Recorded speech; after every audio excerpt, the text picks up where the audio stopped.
Hello everyone, class 8 heritage math exercise 1.4 question number C true और false. Condition first में दिया गया है कि 420/49 divided by 7 equal 7 divided by 420/49। ऐसा कोई condition closure property of division का नहीं आता है जिसमें a डिवाइडेड बाई b तो हो सकता है, a डिवाइडेड बाई b तो हो सकता है, लेकिन b divided by a equal नहीं हो सकता है। और जबकि यहाँ पे इक्वल दर्शाया गया है तो इस टर्म को हम क्या लिख देंगे, फॉल्स लिख देंगे, यानी इस स्टेटमेंट को हम गलत करार दे देंगे। सेकंड दिया गया है on solving -3/29 divided by 9/87 divided by 1/7, यदि इन तीनों टर्म को हम सॉल्व करते हैं तो क्या आंसर -7 आएगा।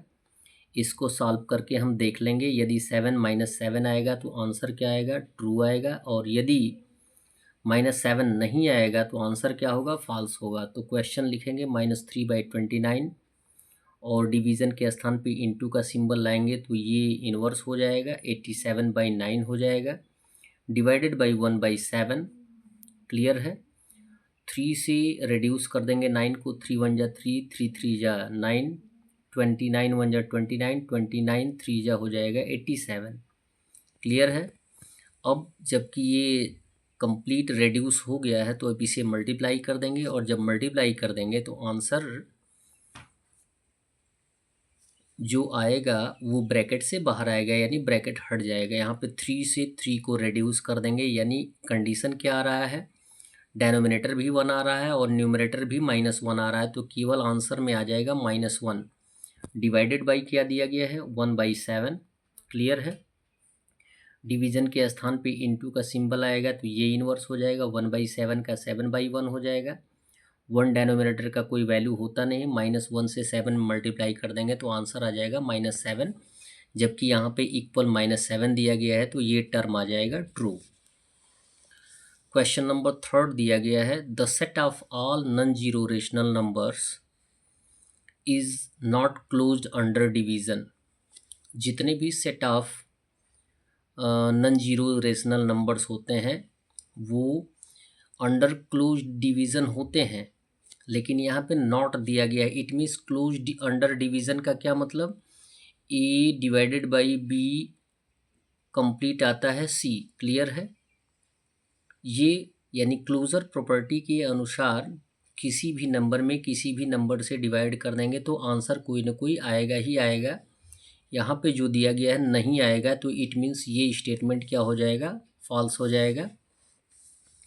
जैसे 3 डिवाइडेड बाई 2 हो सकता है, 2 डिवाइडेड बाई 3 हो सकता है, आंसर कुछ भी आ सकता है। क्वेश्चन नंबर 4 दिया गया है 88 इंटू 1/8 इक्वल, देखिएगा इसको कैसे वेरीफाई किया गया है। 88 8 से रिड्यूस कर देंगे तो कितना आ जाएगा, अब देखिए 8 से 11 में मल्टीप्लाई करेंगे तो यहाँ पे दिया गया 11 इंटू 8, 11 एट जा 88। क्लियर है। इंटू 1/8 इक्वल, यहाँ पे अगर 11 बाहर कर लेते हैं और 8 से 1/8 में मल्टीप्लाई कर देते हैं तो 8 से 8 रिड्यूस हो जाएगा, 11 का 11 होगा और यहाँ पे 1 आ जाएगा, 11 इंटू 1 इक्वल 1, यानी इज़ करेक्ट। क्या ये सही है? यस, ये सही है। रिड्यूस करके देख सकते हैं, 8 1 जा 8, 8 11 8 जा 88, 1 11 से 1 मल्टीप्लाई करेंगे तो 11 आएगा, इसलिए ये स्टेटमेंट क्या होगा, ट्रू होगा। क्वेश्चन नंबर 5 दिया गया है 28/29 divided by reciprocal of 28/29 equal 1। यदि 28/29 में हम उसके रेसिप्रोकल से डिवाइड करते हैं तो क्या आंसर 1 आएगा, तो ये लिखा जाएगा फॉल्स। एज 28/29 डिवाइडेड बाई हो जाएगा 29, ये रेसिप्रोकल इसका निकालेंगे तो 28/29 का रेसिप्रोकल क्या होगा, 29/28 होगा। क्लियर है। और जबकि डिवीज़न के स्थान पे इंटू का सिंबल लाएंगे तो ये इन्वर्स हो जाएगा 28/29, ये आ जाएगा 28/29 का होल स्क्वायर, जबकि 1 नहीं आएगा तो इसको हम लिख देंगे फॉल्स। That's all. वीडियो को लाइक करें और चैनल को सब्सक्राइब करें। धन्यवाद।